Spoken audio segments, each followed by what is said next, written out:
Bueno, en esta ocasión vamos a explicar un poquito lo que son las estructuras de esqueleto y su relación con la fórmula molecular. Entonces aquí vemos una estructura de esqueleto del ciclo hexano. Como ustedes bien recordarán, en cada esquina acá hay un carbono y dos hidrógenos. Un carbono y dos hidrógenos por esquina. Eso es debido a que este carbono se enlaza con otros dos. Quedarían dos valencias libres de las cuatro que tiene el carbono, y esas valencias libres se saturan con dos hidrógenos. Recuérdense, carbono tiene capacidad para cuatro enlaces. Si aquí en esta estructura solo se esquematizan dos enlaces, es porque los hidrógenos no se marcan en este tipo de estructura. Podemos ver que encima de esta estructura por lo general se van agregando otros compuestos relacionados con la misma. Por ejemplo, si aquí quisiéramos agregar un grupo metil acá, lo podríamos agregar, y a su vez ese grupo va a estar enlazado aquí a este carbono, y ahí tendríamos un compuesto, digamos, un ciclo con ciertas ramificaciones. A su vez le podríamos agregar hidrógeno, oxígeno a esta estructura. Si tenemos acá un enlace a un grupo OH, tendríamos un alcohol. Y si tenemos por otro lado un enlace a otro dos enlaces a un oxígeno, tendríamos entonces un grupo un grupo cetona. Esta estructura se puede representar o visualizar en 3D. Como vamos a ver acá, podríamos hacer una optimización para ver la cantidad de hidrógeno que esta estructura tiene. Si pasamos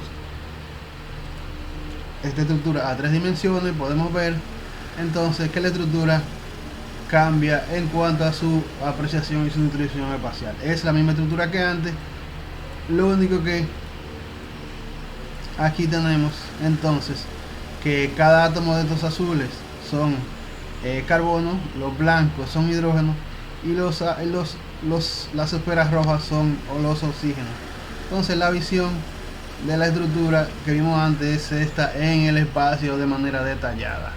Podemos verlo en diferentes modelos: el modelo de nube de electrones, de barras y esferas, en modelos de barras, donde las barras blancas son hidrógeno, las azules son carbono y las rojas son los oxígenos, en forma de nube y barra combinada, donde cada nube representa los orbitales moleculares de los diferentes compuestos.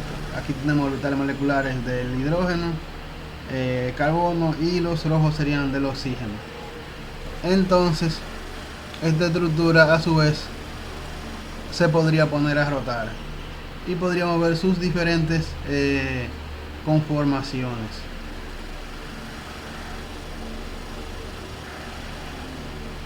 Como se puede ver, esta es la verdadera naturaleza de estos tipos de átomos. Aquí podemos ver diferentes conformaciones y estructuras de este tipo de compuesto. Entonces vamos a volver a la apreciación en 2D de la misma molécula.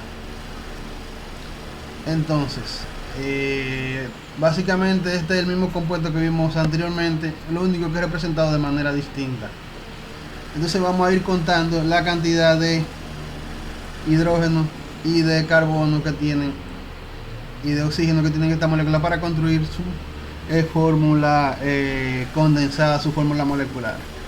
Entonces esta fórmula que vemos acá es la fórmula desarrollada, la que vimos al inicio, la fórmula de esqueleto, y ahora vamos a construir su fórmula molecular. Entonces, para construir fórmula molecular, primero se ponen los elementos y la cantidad de elementos que contiene la molécula en la molécula completa. Entonces empezamos con el más electropositivo, que en este caso sería el carbono, y contamos la cantidad de carbono que hay en total. Aquí tenemos 6 carbonos en la estructura base y tenemos 2 carbonos más en el grupo metil. Entonces sería en total 6 más 2, 8 carbonos para esta molécula.